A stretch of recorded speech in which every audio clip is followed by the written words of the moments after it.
Assalamualaikum warahmatullahi wabarakatuh. Perkenalkan, nama saya Aulia Mustiasari dari kelas G dengan NPM 10-12-15-26. Di sini saya akan memaparkan satu materi mengenai wajib nahwa Rasul atau kewajiban kepada Rasul. Yang pertama ada pengertian kewajiban. Kewajiban adalah syarat atau hal-hal yang harus dilakukan oleh manusia sebelum ia mendapatkan haknya.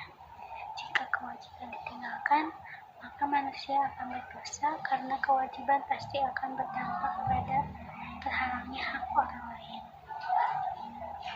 Selanjutnya ada pengertian Rasul. Rasul adalah lelaki yang dipilih dan diutus oleh Allah dengan risalah Islam kepada manusia. Rasul adalah manusia pilihan yang kehidupannya semenjak kecil termasuk ibu dan bapaknya sudah dipersiapkan untuk menghasilkan ciri-ciri kerasulannya yang terpilih dan mulia. Rasul sebagai pembawa risalah yang Allah berikan kepadanya dan juga Rasul sebagai contoh dan teladan bagi umatnya di dalam kehidupan seharian. Selanjutnya ada pengertian kewajiban. Menurut kewajiban dalam terminologi hukum Islam dapat diartikan sebagai tuntutan syar'i yang bersifat untuk melaksanakan dan tidak boleh ditinggalkan. Dapat diartikan juga sebagai perintah-perintah yang mesti dikerjakan. Jika perintah tersebut dipatuhi, mendapat pahala, atau jika tidak dikerjakan, maka mendapat dosa. Kewajiban terhadap Rasul. Yang pertama ada al-imanu bihi, yaitu beriman kepadanya.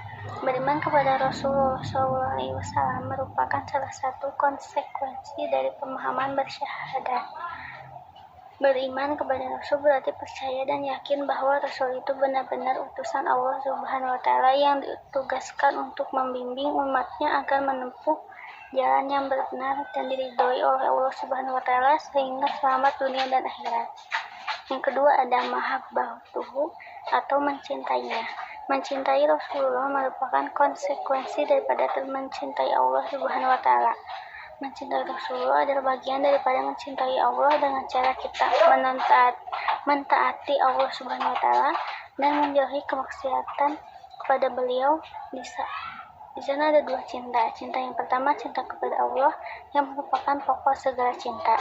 Dan yang kedua adalah mencintai Rasulullah SAW yang merupakan pengikutan daripada cinta kepada Allah Subhanahu wa Ta'ala. Selanjutnya ada tadimuhu, mengagungkannya. Tadimuhu artinya memuliakan dan mendahulukan sabda beliau SAW atas segala ucapan makhluk serta mengagungkan sunnah-sunnahnya. Dalam Quran Al-Hujurat ayat 1, hai orang-orang yang beriman, janganlah kamu mendahului Allah dan Rasulnya dan bertakwalah kepada Allah. Sesungguhnya Allah Maha mendengar lagi Maha mengetahui. Yang 4 ada adibauhu, membelanya. Adibauhu anhu adalah membela risalah beserta sunnah-sunnahnya dari gangguan orang-orang kafir dan jahiliyah atau bodoh. Sebagaimana pembelaan Hawariyun terhadap risalah Nabi Isa alaihissalam. Yang kelima ada mahabbatu man ahabbahu, yaitu mencintai orang-orang yang mencintainya. Orang-orang yang benar-benar mencintai Nabi pastilah orang yang beriman. Oleh karena itu, sebagai sesama hamba beriman, sebagai sesama pencinta Nabi, kita harus saling mencintai dan menyayanginya. Yang keenam ada ihya'u sunnati, yaitu menghidupkan sunnahnya. Menghidupkan sunnah Nabi menjadi kewajiban kita, terutama di saat sunnah-sunnah tersebut sudah banyak ditinggalkan oleh umat.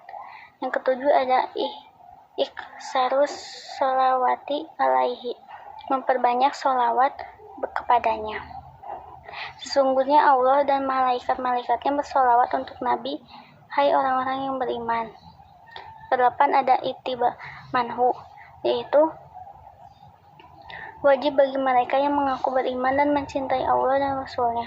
Untuk itu, yang kesembilan ada wirasawusa salati, yaitu mewarisi risalahnya, artinya kita harus melanjutkan risalah beliau.